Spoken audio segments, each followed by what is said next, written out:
আসসালামু আলাইকুম। আমি আজকে আবার একটা রেসিপি নিয়ে চলে আসলাম আপনাদের মাঝে। তা আমি এখানে কিছু গুঁড়া মাছ নিছি, কিছু পেঁয়াজ, কিছু কাঁচামরিচ নিলাম।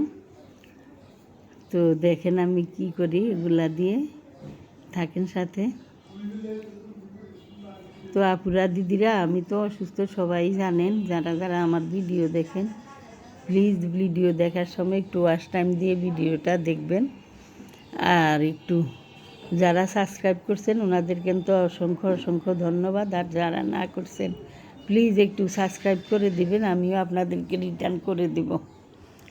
আমি অসুস্থ, এই জন্য কারোর ভিডিও দেখতেও পারি না, কারোর নিজেও ভিডিও দিতেও পারি না। তা আশা করি আমার ভিডিওটা একটু আপনারা করে দেখবেন। এই যে হলুদের পাখি দিয়ে দিলাম কিছু, একটু সাবস্ক্রাইব করে দেবেন। মরিচ আর রসুন একসাথে করে পেস্ট করে রাখছিলাম, শুকনা মরিচ আর রসুন একসাথে পেস্ট করে রাখছি। একটু পেস্টে দিয়ে দিলাম হলুদের গুঁড়া, লবণ দিলাম। একটু থাকেন সাথে, দেখেন কি করি।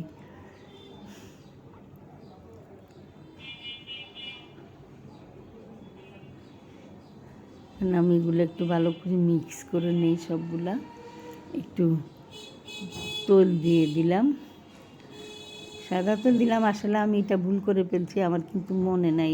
আপনারা এই বড়াটা করলে সরিষার তেল দিবেন, তাইলে এই বড়াটা একটু ঝাঁঝ ঝাঁঝ লাগে, খাইতে অনেক মজা, বেশি মজা লাগে। মাঝে মাঝেই করি, অনেক মজা হয় এই বড়াটা, কিন্তু আমার এখন সরিষার তেল দিতে মনে নেই। তো এইভাবে পাতার মধ্যে দিয়ে আমি কিছু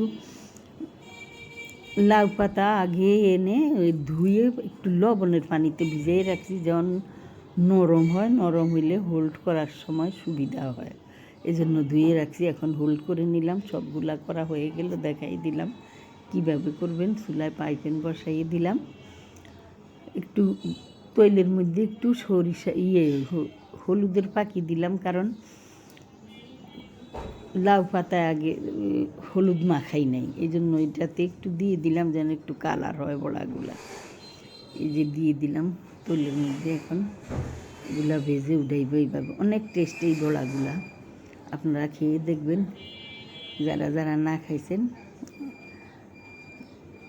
লাউ পাতা গুঁড়া মাছের বড়া অনেক মজা হয়, খেয়ে দেখবেন আপনারা, অনেক মজা। তা আমার এক পিঠ হয়ে গেছে, অন্য পিঠ উল্টাই দিতেছি।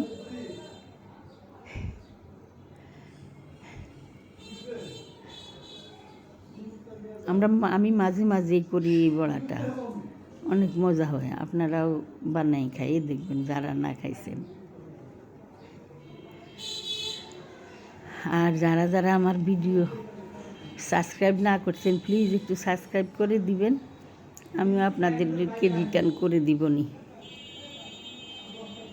আর একটু ওয়াচ টাইম দিয়ে ভিডিওটা দেখবেন যদি কেউ দেখেন। আসলে তো এখন আর ভিডিও দেই না, কেউ আমার ভিডিও দেখো না, কারণ ইউটিউব এখন আর পাঠায় না কেউ কাছে আমার ভিডিও। আমি তো ভিডিও দেই না, কারো দোষ দিব না। আমি দিতে পারতেছি না, আমি অসুস্থ, সেটা আমার ভাগ্যের দোষ, কারো দোষ দিচ্ছি না।